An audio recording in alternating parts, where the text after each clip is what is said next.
Shabbos Daf Nun Tes can be divided again into two parts. The first part discusses when an item is considered functional enough to be mekabel tuma. Does it have to retain its original function, or does it have to retain some semblance of its original function, or does it have to retain any function whatsoever?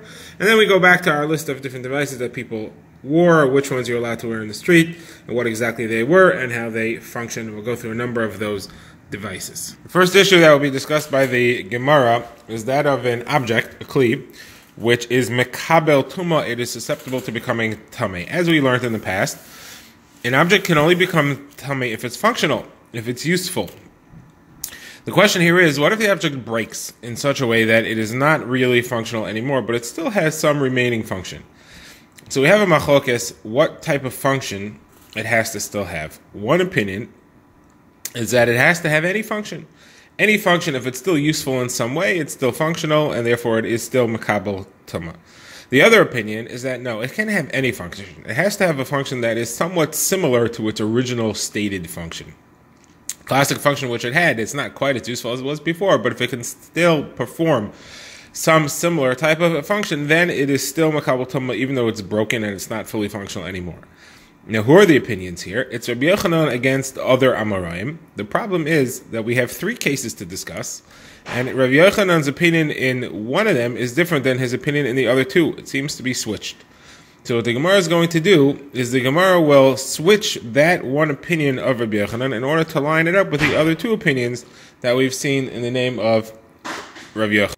So let us see the three cases and how the opinions work for each one of them. The first one is that of a cowbell, a bell that an animal wears around its neck, which is designed to make noise, to produce a sound so that you can hear where the animal is. So what happens if the thing breaks and the clapper, the piece which is in the middle of it, and strikes the side in order to make sound? What if that falls out? Now it can't make a sound anymore. So the Gemara says it's still mekabel tuma because it still has the function. And what is that function? So Rav Yosef, the son of Rav Chanina, says because it could still make sound. It could still be used. You could still use the body of the bell to strike against something else to make a sound. Rav Yochanan says, what? You could use it as a cup. You can give a child a drink with it. So you see here clearly that Rav Yochanan is of the opinion that it does not have to have a function similar to its original function. It's enough to use a bell as a cup. Those are not related. The other opinion is that it has to be used to make sound. Okay, now we're going to see two opinions where Rav Yochanan holds the opposite. Rav Yochanan holds two cases in which Rav Yochanan holds the opposite. Rav Yochanan holds that it's got to be a function similar to its original function, and the Gemara will switch this one, switch the names so that it lines up with Rav Yochanan's other two opinions. Now, let's see the two cases in which Rav Yochanan says that in order for an object to still be functional enough to be mekabel tuma, it has to have a function which is similar to its original function. The first case is that of using a container, like a bucket, as a chair. So we have a brisa, and we have a machlokes about an application of the brisa. The brisa is discussing a zav. The halacha is that a zav who sits on something, even if he doesn't touch it, but he sits on it indirectly, makes the object tamei. That's only, the pasuk says specifically, only an object which is a chair. Its purpose is to use as a chair. If he sits on a bucket, so that's not tamei because it's not a chair. It's not its function. Okay, that's talking about a zav, and there the pasuk tells us that almost explicitly by saying asher yeshev, which he will sit on in the future, meaning that it's a chair, something that he will sit on again, not a bucket which he just happens to be sitting on now. Okay, so that's concerning a zav. Now, the Amoraim discuss what about other types of tuma, like tumas mace or something like that. Let's say you have an object which is tamei, tumas. Let's say you have an object which is potentially becoming tamei tumas mace. Let's say you have a bucket. Let's say the bucket is not functional as a bucket anymore, but you still say, well, it's still functional as a chair. So it still has a function, but it's not really designed to be a chair. So on this, the Gemara says, Rav Elazar says, that the rule that it's got to be that its purpose, that it's really a chair, doesn't apply. A bucket is still functional as a chair, even though it's not its main purpose, and therefore it's still functional and still mekabel tuma. Rav Yochanan disagrees. Rav Yochanan says no. It's got to be that it's still functional in some way as part of its original function. It cannot be a totally different function. If you want to make a bucket that's broken still able to be makabel tumah, it has to be used in some bucket kind of fashion. The fact that it's a chair doesn't help, just like the fact that you're using a bucket as a chair doesn't make it tameh for a zav. Now, that's the second case. Now, the third case is talking about a shoe of an animal. This is not a horse shoe. This is a shoe that fits around the foot of the animal, and it's put on animals apparently during wartime. It helps the animal walk over the rough ground so that it shouldn't hurt its feet. So the Gemara says, what if this... Here, the issue is not that it's broken. The issue is that an object is not considered functional to be a makabel tumah unless it has a function to a person. If it has a function to an animal, that doesn't count. So the Gemara says, what is the function of this shoe to a person? So the Gemara gives three opinions. The opinion of Rav is that you could use it as a cup during wartime. If you don't have something to drink from, you could use it as a cup. Rav Chanina says you could use it to hold oil to anoint yourself with. And Rav Yochanan says, no, you could use it, you will even use it as a shoe for yourself. If you need to flee from the battle and you have nothing else to protect your feet, you'll even use your animal's shoes. So again, you see that Rav Yochanan says, in order for it to be functional, it's got to have a function which is similar to its stated function. It's a shoe. So a person could use it as a shoe, so then it counts as functional as a shoe. But if it would be a different function, that doesn't count at all. So the Gemara therefore has two opinions in which Rav Yochanan says it has to have a function similar to its original function, and that is, we switched the third case, that of the bell, to fit with these. Okay, now the Gemara wants to know about these shoes. What's the difference between the three opinions? We had Rav Chanina, and Rav Yochanan. One that you could use it as a cup, one that you could use it to hold oil, and one that you could use it to walk on. The Gemara wants a case where there will be a different ruling between these three opinions. So the Gemara says, first of all, if the shoe is dirty, you wouldn't use it to drink, and therefore it's not makabel tumah according to Rav, but it is makabel tumah according to the other two. You could still use it to hold oil, and you could still use it to walk on. And now the Gemara says, what is the difference between the other ones? So the Gemara says, if the shoe is very heavy, if it's too heavy, you can't use it to walk on, but you could use it to hold oil or as a cup. You would not run with it because it's too heavy for that. The Gemara returns to the discussion of different ornaments that may or may not be worn on Shabbos. The Gemara will discuss 3 or 4 of them. First, we'll discuss the Shel Zav, the city of gold ornament. And then the Gemara will discuss something called a klila. And then the Gemara will discuss another ornament called a kamra. So first of all, what is this Shel Zav? So the Gemara explains it was a very distinguished ornament which was engraved. It was made out of gold, and it was engraved with a image of Yerushalayim. The Gemara says it's like the one that Rabbi Akiva promised to make for his wife when they were poor. He said that if I ever am able, I will make you a city of gold. So the Gemara quotes a brisa that has 3 opinions as to what the halacha of the city of gold is, this ornament, and the Gemara will explain them. So the machlokes is between Rabbi Meir, who says that one who wears it in the street is an Isser D'Oraisa, Chachamim who say it's an Isser D'Rabbanan, and Rabbi Eliezer who says it's permitted, it's mutter to wear it in the street. Now, this was a very distinguished thing. Only distinguished women would wear it. So what's the machlokes about? So the Gemara says as follows. Rabbi Meir holds that it's not even an ornament. It's that something, it's an item that somebody wore to advertise what their status was. So that's not an ornament. It's not clothing, and therefore it's carrying. It's Asur D'Oraisa.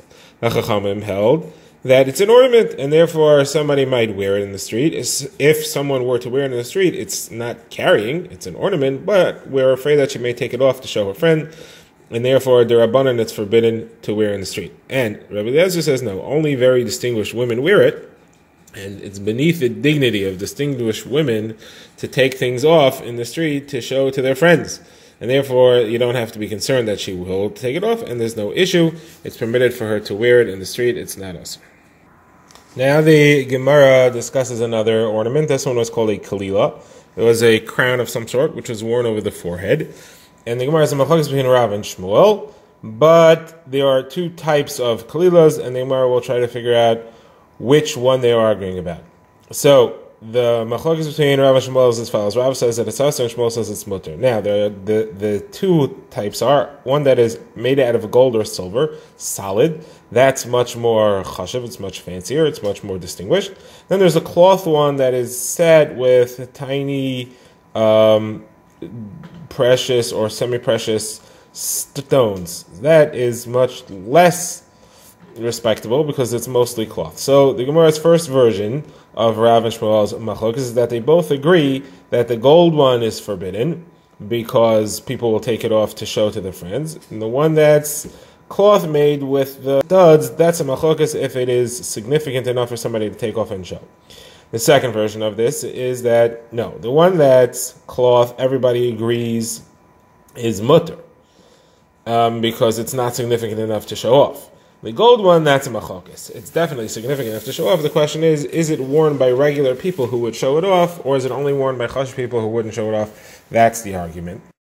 Now, according to the first version of this argument, Rav, who says that it's asur, says that they are both asur, and Shmuel says no, the only one that's permitted is the cloth one because that's cheap. According to the second version of the argument, Rav, who says that it's asur, says only the expensive one is asur, but the cloth one is mutter, and Shmuel says that both of them are mutter. So it comes out that according to the first version, Rav says that they're all asur. According to the second version, Rav has one that's mutter. So Gemara says that Rav Shmuel bar Bachana told Rav Yosef, you once told us that Rav has a permitted one. Obviously, you hold of the second version of this machlokes, and Rav says that there is a permitted version of this ornament, and that would be the fabric studded crown.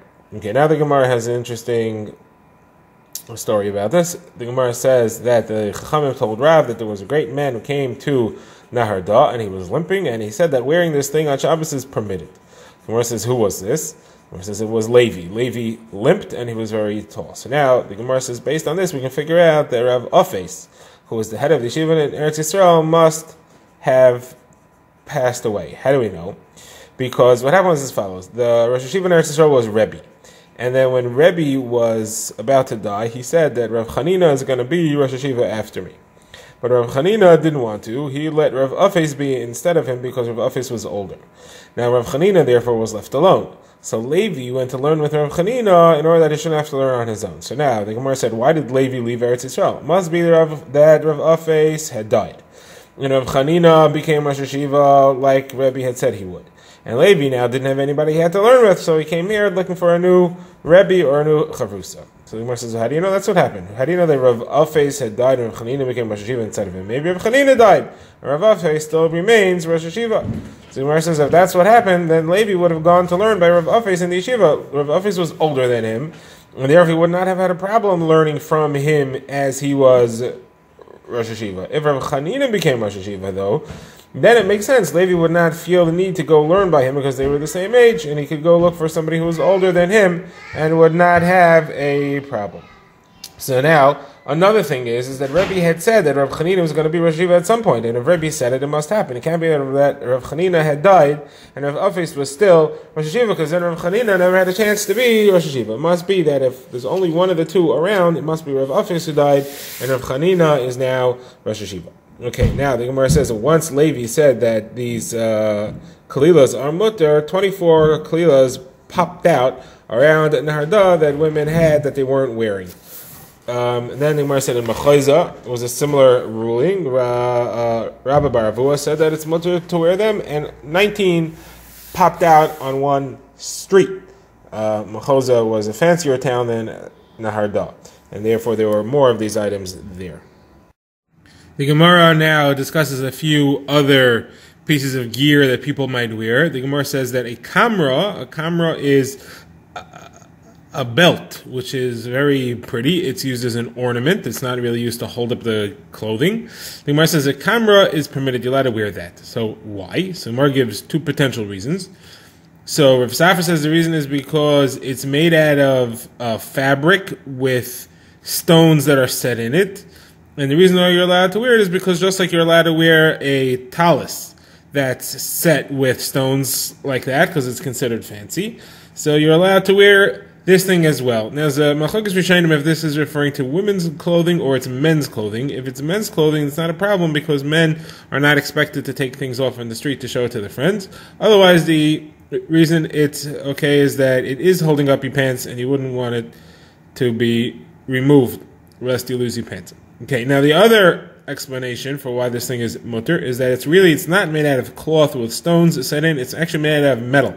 It's made out of gold itself, which is hammered into a thin strip and used as a belt. And traditionally, kings would wear that. And every Jew is considered a king. Every Jew is royalty. We're the son of kings, and therefore allowed to wear them. So now the Gemara says, what if you're having a regular belt, and you want to wear this belt on top of your regular belt? Are you allowed to wear a second belt? So the Gemara says, no, you're not allowed to. There isn't any such thing as wearing two belts. The higher belt, the over belt, is extra, and it's carrying. You're not allowed to wear that on Shabbos in the street. Okay, the next device the Gemara discusses is called a rasuka. Rasuka was a broad piece of cloth which was tied very tightly around the body. The Gemara says that if you have strings and you tie it tightly, you're allowed to wear it because you won't take it off on Shabbos. It's too tight. But if not, you're not allowed to wear it. Okay, next the Gemara discusses a katla. That was in the Mishnah.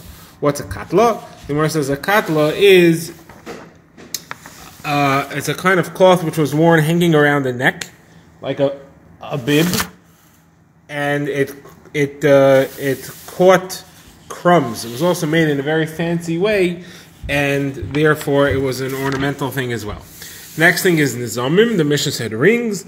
The Gemara says you are not allowed to wear rings in the street. The Mishnah said that's only nose rings because the women may take them off to show off. But earrings you're allowed to wear because the earrings go under the cloth around the hair, and therefore you can't take it off. Okay, next thing is regular rings. So regular rings, the Mishnah said a woman is allowed to wear a ring without a signet, without a seal, without a stamp. But if it has a seal or a stamp, then it's also d'oraisa. I'm sorry, if it's no seal, it's also d'rabbanan. If it has a seal, then it's also d'oraisa, because women don't traditionally wear that, and it's not considered an ornament for her. She's just carrying it, and therefore it's an issa d'oraisa. So the Gemara says, you mean to tell me that a woman doesn't usually wear a ring with a signet? It's not true, because we have a brisa that says that they do. It lists various different items which are mekabel tumah, and it says that women's finger rings with a signet are mekabel tumah, just as regular rings are. It also has other things on the list: earrings, nose rings, chokers, all kinds of other things. Okay. So we have a contradiction between our Mishnah that seems to say that a woman doesn't wear a signet ring, and the Brisa which says that a woman could wear a signet ring and it's still ornamental for her. The Gemara now offers three resolutions to this stira, to this contradiction. One is to say that the two Mishnayos are two different people. One is the opinion of Rabbi Nechemiah, that is our Mishnah, and the other one is the opinion of the Chachamim who argue on Rabbi Nechemiah, because Rabbi Nechemiah and the Chachamim have a machlokes about what is the main feature of a ring. According to Rabbi Nechemiah, it's the signet, and therefore if a woman wears a signet ring, it's not considered like she's really wearing a ring. It's not functional for her. That's the opinion of our Mishnah, which says that she can't wear it on Shabbos. However, the Chachamim disagree, and they say that the main part of the ring is the body of the ring, the structure of the ring. We don't care so much about the signet or the ornament on the end. And therefore, a woman is allowed to wear any type of ring and is considered an ornament for her. It's not significant exactly what's on the end of it. Now, what is this machlokes between Rabbi Nechemiah and the Chachamim exactly? It's about which part of any kli defines whether it's mekabel tumah or not. According to Rabbi Nechemiah, it's the functional part of it. In this case, it would be the signet. According to the Chachamim, it's the structure of it, and it would be the ring, the round part of the ring, the band. Now, this machlokes extends into a number of different devices. It's about whether it's mekabel tumah or not, which part of any kli do we look at. And they argue about rings, they argue about yokes. Do you follow the pegs or do you follow the functional part? In a ladder, do you look at the rungs or do you look at the other aspects of it? On a display board, do you follow the nails or other things? On a scale, do you follow the chains or do you follow the balance? All these things are machlokes in between Rabbi Nechemiah and the Chachamim. Okay, now, That's the Gemara's first solution. The Gemara's second solution to this stira is that the Mishnah in Kalim, which said that a ring is functional, whether it has a signet or not, was not talking about women's rings the whole time. When it said that it's functional, when it referred to a functional ring without a signet, that was the woman's ring. And when it said that you can have a functional ring with a signet, that's talking about a man's ring. The men wore signet rings. That's the Gemara's second resolution to this stira, and that therefore that Mishnah doesn't disagree with our Mishnah that says that a woman can't wear a signet ring. It's not appropriate for her, and therefore she can't wear it on Shabbos. Now Rav Nachman Bar Yitzchak says this is the third solution to this stira, that there's no stira whatsoever, because our Mishnah was discussing Hilchos Shabbos. In Hilchos Shabbos, a woman wearing a signet ring is not the normal thing for her to wear, and if she wears it on Shabbos, she's carrying. The other Mishnah just said that a signet ring is functional. Of course it's functional. The fact that it's functional is enough to make it Makabal Tumah. It could be a functional item and be Makabal Tumah. It doesn't mean that a woman could wear it on Shabbos. It's still carrying for her. These are the Gemara's three resolutions to this stira.